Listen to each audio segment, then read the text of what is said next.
ಐಶ್ವರ್ಯ ಗೌಡ ಬಹುಕೋಟಿ ವಂಚನೆ ಪ್ರಕರಣಕ್ಕೆ ಸಂಬಂಧಪಟ್ಟಂತೆ ಇಡಿ ವಿಚಾರಣೆಗೆ ಡಿಕೆ ಸುರೇಶ್ ಹಾಜರಾಗಿದ್ರು.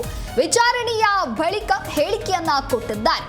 ಬೆಳಗ್ಗೆ 11ರಿಂದ 6ರವರೆಗೆ ಇಡಿ ವಿಚಾರಣೆಗೆ ಹಾಜರಾಗಿದ್ದೆ.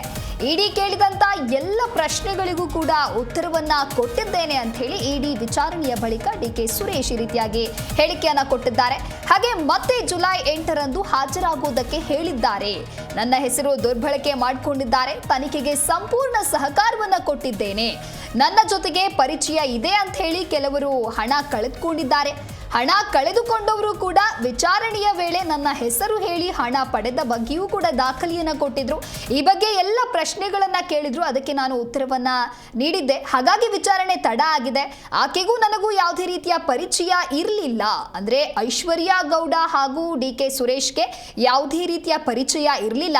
ಕನ್ನಡ ರಾಜ್ಯೋತ್ಸವ ಸೇರಿದಂತೆ ಕೆಲವೊಂದಿಷ್ಟು ಕಾರ್ಯಕ್ರಮಕ್ಕೆ ಕರೆದಿದ್ರು, ಹೋಗಿದ್ದೆ. ಯಾವುದೇ ವ್ಯವಹಾರದ ಬಗ್ಗೆ ನನಗೆ ಗೊತ್ತಿಲ್ಲ ಅನ್ನೋದಾಗಿ ಡಿಕೆ ಸುರೇಶ್ ಇಡಿ ವಿಚಾರಣೆಯ ಬಳಿಕ ಈ ರೀತಿಯಾಗಿ ಹೇಳಿಕೆಯನ್ನು ಕೊಟ್ಟಿದ್ದಾರೆ. ಈ ಹಿಂದೆ ಕೂಡ ಐಶ್ವರ್ಯ ಗೌಡ ವಿಚಾರಣೆ ಕೂಡ ನಡೆದಿತ್ತು. ಐಶ್ವರ್ಯ ಗೌಡ ನೀಡಿರುವಂತಹ ಕೆಲವು ಹೇಳಿಕೆಗಳು ಜೊತೆಗೆ ಸಾಕ್ಷ್ಯದ ಆಧಾರದ ಮೇಲೆ ಡಿಕೆ ಸುರೇಶ್ಗೆ ಇಡಿ ಸಮನ್ಸ್ ಕೂಡ ನೀಡಿತ್ತು. ಆ ಒಂದು ಹಿನ್ನೆಲೆಯಲ್ಲಿ ಇವತ್ತು ವಿಚಾರಣೆ ನಡೆದಿದೆ. ವಿಚಾರಣೆಯ ನಂತರದಲ್ಲಿ ಈ ರೀತಿಯಾಗಿ ಡಿಕೆ ಸುರೇಶ್ ಹೇಳಿಕೆಯನ್ನ ಕೊಟ್ಟಿದ್ದಾರೆ. ಹಾಗೆ ಮತ್ತೆ ಜುಲೈ 8ರಂದು ಕೂಡ ವಿಚಾರಣೆ ಇರುತ್ತೆ. ಇದಕ್ಕೆ ಸಂಬಂಧಪಟ್ಟಂತೆ ಅದಕ್ಕೂ ಕೂಡ ಹಾಜರಾಗಲು ಹೇಳಿದ್ದಾರೆ. ತನ್ನ ಹೆಸರು ದುರ್ಬಳಕೆ ಮಾಡಿಕೊಂಡಿದ್ದಾರೆ, ಹಾಗಾಗಿ ತನಿಖೆಗೆ ಸಂಪೂರ್ಣ ಸಹಕಾರವನ್ನು ನಾನು ಕೊಟ್ಟಿದ್ದೇನೆ ಅಂತ ಹೇಳಿ ಇಲ್ಲಿ ಡಿಕೆ ಸುರೇಶ್ ಹೇಳಿಕೆ ಕೊಟ್ಟಿದ್ದಾರೆ. ನನಗಾಗ್ಲಿ ಯಾವುದೇ ವಿಧವಾದಂತ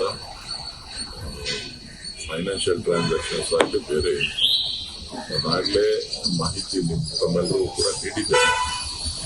ಕಾರ್ಯಕ್ರಮಕ್ಕೆ ಏನು ಭೇಟಿ ಕೊಟ್ಟಿದ್ದ 2 ಕಾರ್ಯಕ್ರಮಗಳನ್ನು ಹೊರತಾಗಿ ಬೇರೆ ಯಾವುದೇ ವಿಚಾರಗಳು ನಾನು ಮುಂದೆ ಇಲ್ಲ. ಅವರು ನನ್ನನ್ನು 3-4 ಬಾರಿ ನನ್ನ ಕಚೇರಿಗೆ ಭೇಟಿ ಮಾಡಿದ್ದಾರೆ. ಭೇಟಿ ಮಾಡಿ ಕೆಲವಾರು ವಿಚಾರಗಳನ್ನು ಚರ್ಚೆ ಮಾಡಿದ್ದಾರೆ. ನನಗೂ ಅದಕ್ಕೆ ಸಂಬಂಧ ಇಲ್ಲದಿರುವಂಥ ವಿಚಾರ ಹೊತ್ತು ನನ್ನ ಕ್ಷೇತ್ರದಲ್ಲಿ ಇದ್ರು ಅನ್ನೋ ಕಾರಣಕ್ಕೋಸ್ಕರ ನಾನು ಅವರಿಗೆ ಭೇಟಿ ಮಾಡಿದ್ದೇನೆ, ಕಾರ್ಯಕ್ರಮಕ್ಕೆ ಹೋಗಿದ್ದೇನೆ. ಅವತ್ತು ಬೇರೇನೂ ಇಲ್ಲ. ಎಲ್ಲ ವಿಚಾರಗಳನ್ನ ಏನು ಅಧಿಕಾರಿಗಳು ಕೇಳ್ತಾರೆ ಆ ಅಧಿಕಾರಿಗಳಿಗೆ ಸೂಕ್ತ ಮಾಹಿತಿಯನ್ನ ಕೊಡ್ತೇನೆ. ಈಗಾಗಲೇ ಪೊಲೀಸ್ ತನಿಖೆ ಸಾಕಷ್ಟು ತನಿಖೆ ಮಾಡಿದ್ದಾರೆ. ಸುಮಾರು ಪ್ರಕರಣಗಳು ಪೊಲೀಸ್ ಸ್ಟೇಷನ್ ಅಲ್ಲೂ ಕೂಡ ದಾಖಲಾಗಿದೆ. ಅದರ ವಿಚಾರಣೆ ಏನಾಯ್ತು ಅಂತೇಳಿ ನಮ್ಗೆ ಗೊತ್ತಿಲ್ಲ. ಸೊ ಈಗ ಇಡಿ ಎಂಟ್ರ್ ಆಗಿರೋದ್ರಿಂದ ಇಡಿದು ಏನು ಯಾವ ಮಾನದಂಡ ಇಟ್ಕೊಂಡು ಅವರು ಇದನ್ನ ನನ್ನನ್ನ ಕರೆದಿದ್ದಾರೆ ಅನ್ನೋದನ್ನ ಹೋಗಿ ಕೇಳಿ ನಂತರ